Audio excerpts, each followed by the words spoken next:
E aí, quando a gente entende que comunicação é poder, a gente entende por que que a gente não é ensinado a se comunicar bem, por que que a gente não é ensinado a olhar criticamente para as coisas. Você que trabalha com notícia sabe disso. Então, as pessoas não olham criticamente para a notícia. Teve uma época que eu trabalhei com um jornal, digamos assim. Trabalhava escrevendo as matérias para um portal que era um jornal online. As pessoas leem, assim, os dados que a gente tinha, que as pessoas liam o título, o subtítulo e o primeiro parágrafo e compartilhavam e fechavam. As pessoas muitas vezes não se dão nem ao trabalho de ler a notícia até o final. Então a gente não é ensinado a pensar criticamente. Essa é a sua ideia? Por quê? Mas de onde é que você tirou isso? Mas por que que você chegou a essa conclusão? E isso não é discordar, é você querer entender o outro, a perspectiva dele, o porquê ele chegou nessa conclusão. Só que a gente não faz isso. A gente vai vivendo como se tudo fosse uma grande verdade, muitas vezes não questiona nada. Só que quando você começa a estudar comunicação, algumas coisas começam a ficar muito claras e é quase que assustador para você.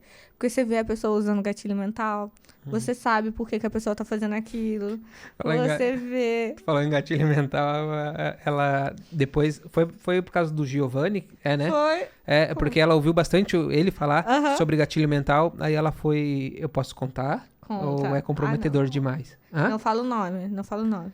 Ah, ela foi numa Num lugar. academia, num estúdio, pra fazer uma avaliação, porque ela precisa fazer um treino específico por causa de uma questão de saúde.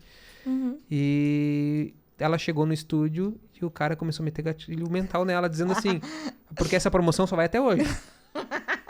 Pra mim, aluna de Giovanni. Não vai colar. Não, é só até hoje. Né, tu quer aproveitar, tu vai fazer não sei quantas vezes no mês e vai pagar esse valor aqui, mas essa promoção só vai até hoje. E ela já se ligou, né? Esse cara só tá me metendo gatilho mental. Aí ela foi conversar com uma amiga dela, eu fui lá em tal lugar, ela falou, ai amiga, eu tive que fazer 3 meses forçado lá porque eu já tinha pago. Aí, o E, gatilho e mental. ele fez a mesma coisa comigo. Ou seja, a outra caiu no gatilho mental. A Diandra, ele fez a mesma coisa com as duas. E E ela? a Diandra, que já tava ligada, ela não caiu. Ai, arrasou, viu? Palmas. E ela falou, depois de ouvir o Giovanni, eu vejo os gatilhos mentais. Parece que ele tava do meu lado ali, eu falando do gatilho. Ó, esse aqui, ó, você vai cair nisso aqui, Diandra, pelo amor de Deus. Mas cara, te dá um poder. Você estudar comunicação te dá um poder surreal. Então, nas épocas das eleições, eu assisti o debate político assim. Tem gente acreditando nisso aqui. Meu Deus, cara. Por quê? Porque falta o conhecimento. Só que a falta de conhecimento muitas vezes não é culpa da pessoa. Não é... E exatamente, quando a gente tem uma clareza sobre a comunicação, a época de eleição é uma coisa que tu vê, meu Deus do céu, os caras estão metendo essa, cara, e tem gente que tá caindo. E o pior, quem treinou essas pessoas pra irem para um plenário e se comunicarem entre elas? Ninguém. Quem treinou? É deputado que é eleito, vereador que é eleito assim. Pessoas extremamente despreparadas. E aí você vai assistir uma sessão na Câmara, é um show de horrores. É um gritando com o outro, ninguém se escutando. Gente, parece um manicômio. Aquela galera tá cuidando do futuro, do meu futuro, do seu futuro. O mínimo que todos eles deveriam ser obrigados era estudar criticamente comunicação para que eles conseguissem dialogar entre eles. Sim. E muitos estudam, e é porque eles estão, mas não são todos. Muita gente entra lá totalmente despreparada.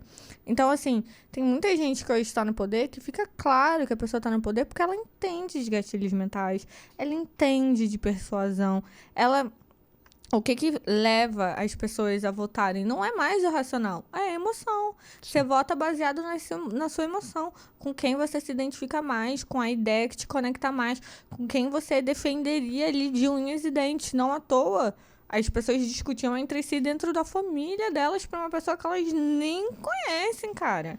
Eu não sei quem votou e Não vai ser aqui que eu vou. Exatamente, eu não quero desmerecer ninguém que tenha, né? Eu não tô aqui pra julgar, mas aquele discurso de dizer assim, ó, aquela picanha com aquela gordurinha. O cara Mas- tá mexendo com a emoção. Mas se a gente analisar criticamente mesmo, e aqui eu já vou até contar um segredo pra vocês. Na realidade, eu não votei porque meu título de eleitor não era de São Paulo, não tinha conseguido mudar a tempo, então não consegui votar, então decepcionei todo mundo que achou que eu votei em A ou em B. Na verdade, eu não votei em ninguém, justifiquei Não exerceu o meu teu voto. papel de cidadão. Não exerci meu papel de cidadão, porque o TSE também não me deu uma ajudada na hora de eu conseguir trocar meu título de eleitor, viu? Mas, assim, se a gente para analisar criticamente, muitos anos atrás, naquela época ali, perto do Lula ser preso, eu fui assistir um discurso dele presencialmente. Pra gente que gosta de comunicação, gente, eu assistiria, assim, um discurso presencialmente de qualquer pessoa, tá? Antes que você queira vir encher meu saco. Então, eu sempre tive esse olhar crítico de entender o que a pessoa estava fazendo durante o discurso dela. Porque mesmo que você não goste do Lula ou do Bolsonaro, a gente tem que concordar com uma coisa. Os dois conseguiram convencer grande parte da população. Se eles conseguiram fazer isso, é porque tem alguma coisa na comunicação deles. Então, eu gosto de estudar, assim como eu gosto de estudar grandes players do marketing digital. A gente estava falando do Pablo Marçal, eu analiso, eu assisto ele. Não presto atenção no que ele está falando. Eu presto atenção no que ele está fazendo, como ele está fazendo. Falando. Eu fui, inclusive, pra galera ver que não tem nada a ver com nada, eu fui no comício dele, que teve lá em São Paulo, que ele deu... Pablo Marçal? Do Pablo Marçal, que ele deu Eu vim aqui em Balneário. A gente foi no comício dele aqui em Balneário. que ele deu dentro de um estádio de futebol. Eu fui lá prestar sei. atenção em cada palavrinha, cada coisa que ele estava fazendo. Pra gente que trabalha com comunicação, isso é crucial. Eu quero entender o que todo mundo faz e por que eles estão chegando onde eles chegaram. Então, há muitos anos atrás ali, foi um pouquinho antes do Lula ser preso, assisti um comício dele na Lapa, lá no Rio de Janeiro. E assim, ele fala realmente de um jeito inflamado. As pessoas no meio do discurso, você vê que elas saem assim...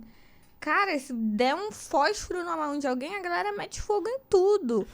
Que poder é esse que uma pessoa tem de persuadir alguém a essa forma? Ah, porque essa pessoa é ruim, porque essa pessoa é boa? Porque ela é boa de comunicação, porque ela entendeu. Então, isso mesmo que você falou. O Lula, ele usa muito gatilho mental, mas ele tem uma comunicação muito voltada para a emoção. Então, ele vai bater muito na dor do público dele. Então, quem é o público dele? É ali a pessoa de classe baixa. Então, ele não vai falar sobre imposto, sobre a dor de ter que pagar um imposto alto. Se a pessoa não vive essa realidade, ela não entende isso, ela não sabe nem como é que paga um negócio desse. Agora, a realidade dela é ter uma boa comida na mesa dela. O pobre não importa nada na Shopee, né? Exatamente, mas a galera não tem essa consciência. E aí é aquilo que a gente volta. Também fica muito difícil a gente cobrar essa consciência das pessoas com a pouco acesso à educação que muitas delas tiveram, entende? Então, quando a gente olha para isso, a gente fala, realmente, se a gente para olhar para a humanidade em si, a educação, no geral, ela se torna uma moeda de troca muito cara, muitas vezes, por quê? Porque todos os grandes líderes sabem que a educação, o povo estar educado, é algo perigoso demais para eles. Uhum. Porque dificilmente você consegue influenciar alguém que entende muito sobre o que você está fazendo. Exatamente. Então, você pode parar aqui na minha frente, fazer o discurso que for. Eu não tô nem ligada no que você está falando. Eu tô ligada no que você está fazendo.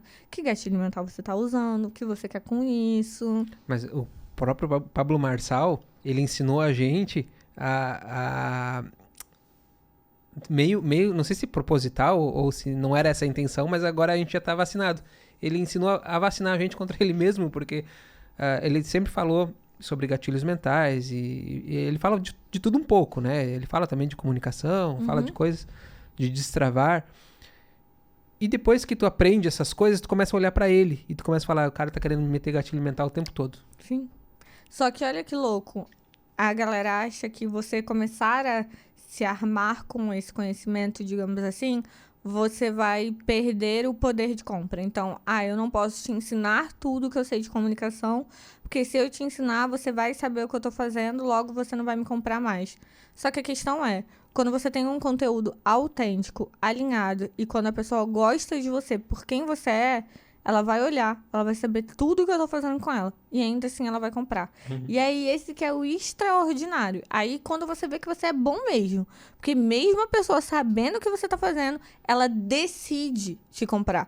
E é isso que as pessoas confundem quando a gente fala de manipulação e persuasão. Elas acham que a gente tem que deixar as pessoas cegas para que a gente consiga manipular elas a fazerem o que a gente quer. Só que, na realidade, eu não acredito nisso. O que eu acredito de persuasão é: eu vou te convencer de que essa ideia é boa, não no sentido ruim de você não conseguir enxergar o que estamos fazendo, mas de eu te mostrar, por meio de argumentos válidos, de uma comunicação boa, que esse sim é um bom caminho. E quando você estiver nesse caminho, você vai perceber que bom que a Micarla conseguiu me persuadir a tomar essa decisão. Porque realmente essa decisão era a melhor pra mim. Então é sobre convencer o outro a fazer algo que de fato é bom pra ele. Porque a gente tem que convencer as pessoas a todo momento, porque todo mundo tem suas próprias opiniões. E tá tudo certo. Então é só a gente começar a enxergar isso. Que quanto mais as pessoas aprendem sobre comunicação, quanto mais as pessoas entendem o que o outro está fazendo por trás, mas a gente se torna crítico. Só que o se tornar crítico não é algo ruim. Não é algo que vai fazer você perder dinheiro. Vai aumentar a régua? Vai. Mas não é algo ruim.